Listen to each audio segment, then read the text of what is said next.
Hello दोस्तों, हम लेकर आ गए हैं आपके लिए 12वां वीडियो कॉम्पिटिटिव एग्जाम्स वोकैबुलरीज का। उम्मीद करता हूं कि आप हमारे बाकी के 11 वीडियोस देख चुके होंगे और अगर नहीं देखे हैं तो उनके लिंक इस वीडियो के डिस्क्रिप्शन बॉक्स में दिए गए हैं, वहां से जाकर के आप तुरंत देख सकते हैं, क्योंकि हम आपके लेकर आते हैं ऐसे सिलेक्टेड वोकैबुलरीज जो आपके अपकमिंग एग्जाम्स में आपके लिए हेल्पफुल हैं। तो मेरा नाम है Vikas, welcome to the YouTube channel of Laksharam English academy. बिना किसी देरी के शुरू करते हैं आज का 12वां वीडियो कॉम्पिटिटिव एग्जाम्स वोकैबुलरीज का। तो हमारे पास कलेक्शन में जो आज सबसे पहला शब्द है that is gargantuan। I repeat gargantuan, GARGANTUAN। I repeat GARGANTUAN। gargantuan एक एडजेक्टिव है जिसका मतलब होता है विशाल या फिर बड़ा। आई रिपीट gargantuan एक एडजेक्टिव है जिसका मतलब होता है विशाल या फिर बड़ा। चलिए इसका एक एग्जांपल देख लेते हैं। He could not apologize to me। I repeat, he could not apologize to me because of his gargantuan ego। I repeat, he could not apologize to me because of his gargantuan ego। जिसका मतलब है कि वह मुझसे माफ़ी नहीं मांग सका अपने विशाल घमंड के कारण। तो उम्मीद करता हूँ gargantuan आपको समझ में आ गया होगा। बिना किसी देरी के बढ़ते हैं नेक्स्ट वर्ड की तरफ। The next word is vociferously। I repeat vociferously, vociferously, VOCIFEROUSLY। I repeat VOCIFEROUSLY। vociferously एक एडवर्ब है। जिन शब्दों के आखिरी में ly आता है वो शब्द अमूमन एडवर्ब होते हैं। तो ये शब्द भी एक एडवर्ब है जिसका मतलब होता है जोर से या फिर चिल्लाकर। आई रिपीट, जिसका मतलब होता है जोर से या फिर चिल्लाकर। चलिए इसका एक एग्जांपल देख लेते हैं। I don't like talking to him. I repeat, I don't like talking to him because he always talks vociferously। I repeat, I don't like talking to him because he always talks vociferously। तो उम्मीद करता हूँ vociferously आपको समझ में आ गया होगा। पढ़ते हैं नेक्स्ट वर्ड की तरफ। The next word is behest। I repeat behest, BEHEST। I repeat BEHEST। behest एक नाउन है जिसका मतलब होता है आदेश। आई रिपीट behest एक नाउन है जिसका मतलब होता है आदेश। इसका एक एग्जांपल देख लेते हैं। The prime minister has to take his words back। I repeat, the prime minister has to take his words back at the behest of the president। I repeat, the prime minister has to take his words back at the behest of the president। that means प्रधानमंत्री को अपने शब्द वापस लेने पड़े राष्ट्रपति के आदेश पर। तो उम्मीद करता हूँ behest आपको समझ में आ गया होगा।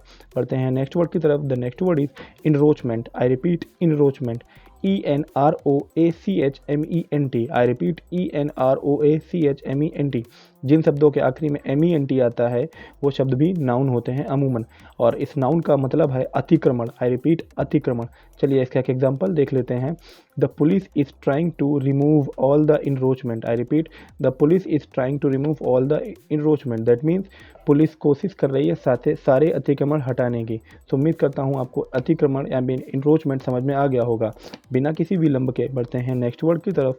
The next word is lurid। I repeat lurid, LURID। I repeat LURID। lurid एक एडजेक्टिव है जिसका मतलब होता है भयानक या फिर चमकदार। आई रिपीट lurid एक एडजेक्टिव है जिसका मतलब होता है भयानक या फिर चमकदार। इसका यूज़ भयानक के सेंस में और चमकदार दोनों के सेंस में कर सकते हैं। चलिए इसका एक एग्जांपल देख लेते हैं। I was trying to find some lurid information in the murder case। I repeat, I was trying to find some lurid information in the murder case। that means मैं हत्या वाले केस में कुछ भयानक या फिर कुछ शॉकिंग जानकारी जानने की या पाने की कोशिश कर रहा था। तो उम्मीद करता हूँ lurid जो कि एक एडजेक्टिव है जिसका मतलब होता है भयानक या फिर चौंकाने वाला या फिर चमकदार, आपको समझ में आ गया होगा। चलिए बढ़ते हैं नेक्स्ट वर्ड की तरफ। The next word is prowess। I repeat prowess, prowess PROWESS। Prowess एक नाउन है जिसका मतलब होता है कौशल या फिर बहादुरी। आई रिपीट प्रोवेस एक नाउन है जिसका मतलब होता है कौशल या फिर बहादुरी। चलिए इसका एक एग्जांपल देख लेते हैं। Shyam always talks about his sporting prowess. I repeat Shyam always talks about his sporting prowess. That means Shyam हमेशा अपने खेल की कौशल के बारे में बात करता है। तो उम्मीद करता हूँ प्रोवेश आपको समझ में आ गया होगा। बढ़ते हैं नेक्स्ट वर्ड की तरफ। The next word is delectation. I repeat delectation, DELECTATION। I repeat DELECTATION। जिन शब्दों के आखिरी में TION आता है वो शब्द भी अमूमन नाउन ही होते हैं।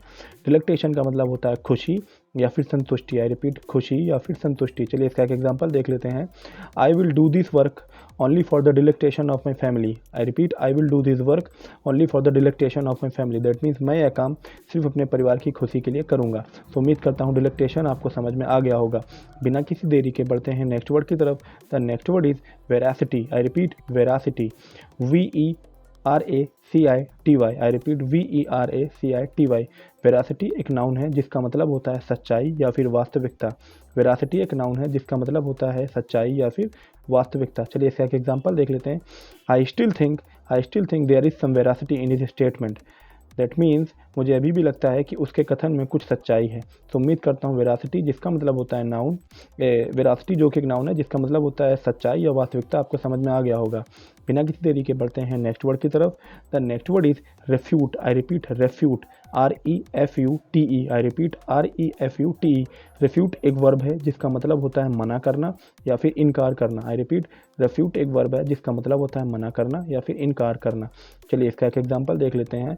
I was refuted to enter the class. I repeat, I was refuted to enter the class. That means मुझे कक्षा में प्रवेश करने से रोका गया था या मना किया गया था। तो उम्मीद करता हूँ रेफ्यूट का मतलब भी आपको समझ में आ गया होगा।